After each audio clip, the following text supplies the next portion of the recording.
Eu, sinceramente, acho que o presidente Bolsonaro está coberto de razão ao reclamar dessa decisão do presidente do Tribunal Superior Eleitoral e também ministro do Supremo Tribunal Federal, que proibiu o CAD e a Polícia Federal de investigar os serviços prestados pelos institutos de pesquisa de opinião pública, com ênfase nos casos que são mais escandalosos, né?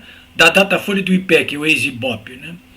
Porque todo mundo sabe, o Bolsonaro sabe, eu sei, o Alexandre de Moraes sabe, que esses dois institutos aí, que são os mais conhecidos do Brasil, ofereceram resultados pouquinho antes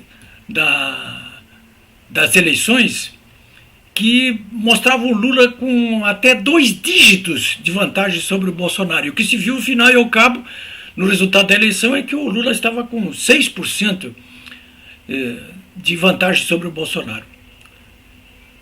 Resultado até questionável também, mas de qualquer maneira a diferença é brutal, é escandalosa, até porque esses dois institutos passaram a campanha toda batendo na tecla de que o Lula já ganhou, chegava a ganhar no primeiro turno. Alguém pode me dizer assim, mas ninguém dá bola para pesquisa de opinião pública. Talvez a pesquisa em si, se ela não fosse usada como uma ferramenta de batalha política, como foi usada durante todo o primeiro turno. E eles agora já recomeçaram de novo, a Datafolha e o IPEC, mostrando uma vantagem assim, estúpida em favor do Lula da Silva. Pois bem, o que fez o Alexandre de Moraes quando o CAD e a Polícia Federal resolveram investigar o serviço desses dois institutos? O Alexandre de Moraes, simplesmente, numa canetada de ofício, como se costuma dizer no meio jurídico, ou seja, por conta própria, sem ter sido provocado por ninguém, ele, como presidente do Tribunal Superior Eleitoral, disse, não pode ficar investigando isso aí, porque isso aí não tem nada a ver, é conversa para boi dormir. Opa, que não é conversa para boi dormir, não é. Agora, a possibilidade que existe em relação a essas investigações corre por conta das CPIs que estão com pedido em andamento, tanto na Câmara dos Deputados quanto no Senado Federal. Mas isso não vai dar em nada agora, pelo menos no primeiro turno, né? Nesse finalzinho de eleições. Vai dar resultado sim depois, né? Dependendo também do resultado, porque se for o Bolsonaro, isso vai adiante.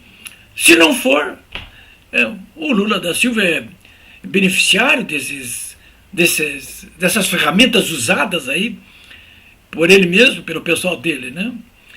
Bom, e o Bolsonaro, claro, hoje reclamou, disse, o que está havendo aí, né? O que está havendo? O próprio jornal Valor de hoje, que pertence à Rede Globo, ele dá uma pista do que está havendo, né? Eu não sei por que razão eles resolveram contabilizar o número de reclamações feitas junto ao Tribunal Superior Eleitoral ou à Justiça Eleitoral, de um modo geral, em relação a fake news, a informações que estão sendo veiculadas pelas duas campanhas, né? E a contabilidade do valor, veja só, do jornal Valor Econômico, que é o principal jornal de economia do Brasil e que pertence à Rede Globo. O resultado da apuração que eles fizeram foi o seguinte: a Justiça Eleitoral atendeu até agora 37 demandas feitas pelo PT, por Lula, por eles, né?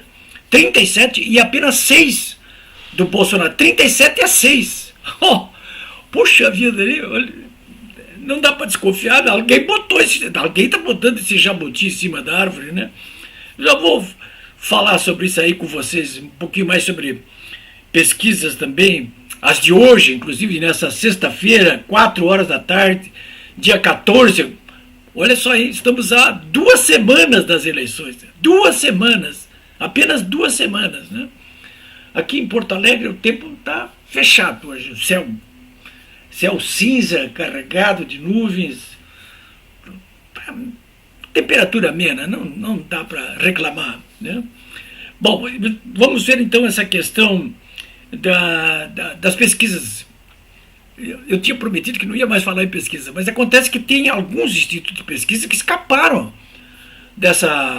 desse linchamento moral que a maioria deles está sofrendo. E eu me refiro mais especificamente aos casos ao caso do Paraná Pesquisas, né? Eu me dou muito bem com o Murilo Hidalgo, que é o diretor da Paraná Pesquisa, e o Paraná Pesquisa está sendo poupado por todo mundo aí, porque as pesquisas que ele apresentou, pouquinho antes das eleições, chegaram muito próximos dos resultados apresentados nas urnas, de modo que dá para confiar mais nas pesquisas, né? Lembrando sempre que a pesquisa é um retrato daquele momento, né? Não é o indicador, vai ganhar, tá aqui, vai ganhar por A mais B, não é bem assim, né?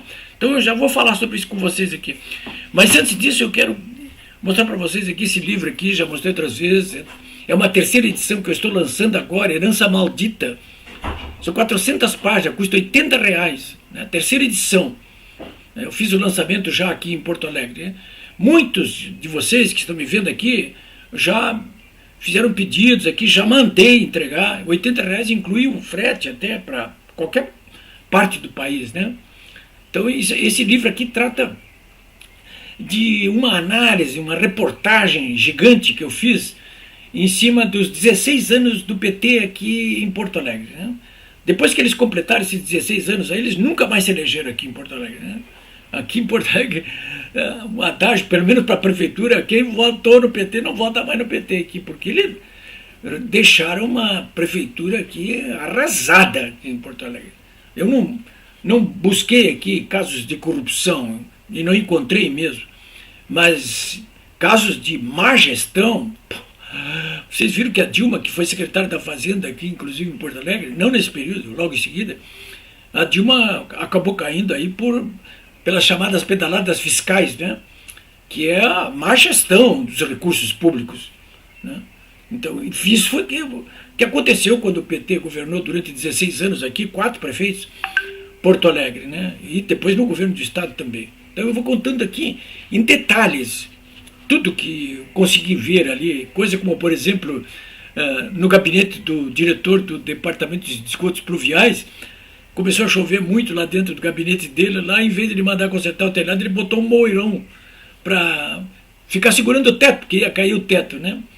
É apenas um dos casos, né? Os guardas municipais que andavam com calçados que eu chamo de calçados de bailarino, se corresse atrás de um bandido, eles iam escorregar e cair no chão, né? Então, mas não é só isso, né? As próprias portões de contenção de encheias aqui em Porto Alegre estavam emperrados, não funcionavam. É uma coisa desastrosa, né? Então, quem quiser adquirir esse livro aqui, foi a primeira grande experiência do PT em governos no Brasil de unidades importantes, no caso a capital aqui, Porto Alegre, né? Quem quiser pedir aqui, então o código, pode fazer por WhatsApp, né? Código de área 51 999 45 98 10. 999 45 98 10. Faça isso logo aí, porque esse é o PT, né? Depois do governo federal, esse PT aqui, que governou e mal Porto Alegre, deixou essa herança maldita, ele ficou durante 13 anos no governo federal. E a dona Dilma, de novo a dona Dilma, quebrou a economia do país, quebrou o governo, né? Entregou com 2 dígitos de inflação, a maior recessão da história econômica do Brasil, né? Fora a ladroeira, né?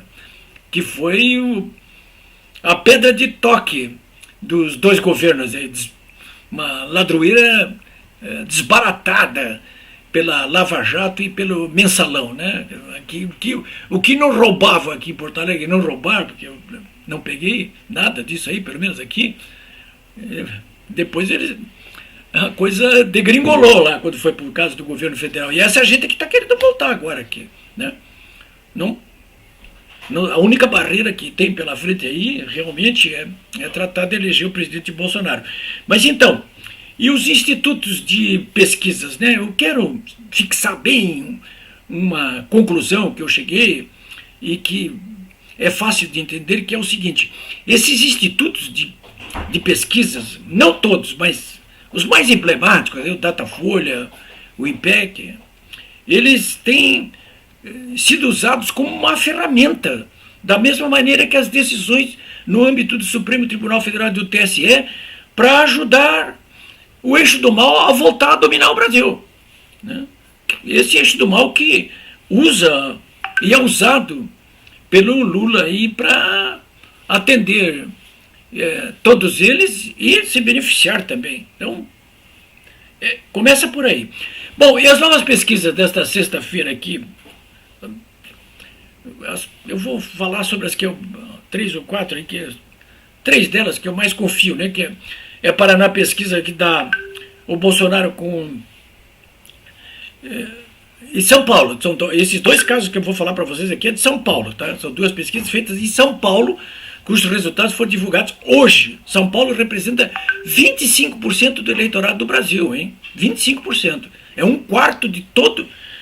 Aliás, são 25 milhões de eleitores, né? Então, São Paulo, Paraná, 50% Bolsonaro, 41% Lula. Modal Mais, que tinha dado uns resultados malucos aí no primeiro turno, está apresentando 53% para o Bolsonaro e 37% para o Lula. E o IPESP, que é um outro instituto de pesquisa de opinião pública, esse dá 49%, ele mantém aquela diferença que ocorreu realmente na eleição, né? Mas essa é nacional, essa que eu estou dando agora.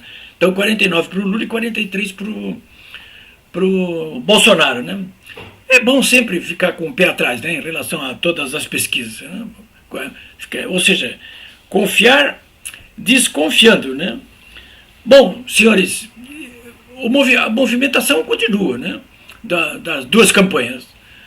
Nesse final de semana aí, o que nós temos de novidade é o debate previsto para esse domingo na Band, né, e deve estar presentes tanto o Lula quanto o Bolsonaro, né? Não são 2 candidatos que possam apresentar paridade de armas, como dizem os próprios advogados e os militares, né? Porque não são 2 candidatos que jogam igualmente limpo ou que tenham ficha limpa, né? Um deles não joga limpo e não tem ficha limpa, né? O que eu espero e torço, eu acho que todos vocês esperam e torçam, é para que ele possa, mais uma vez, ser totalmente desmascarado nesse debate aí. Se ele tiver coragem para ir até lá, né?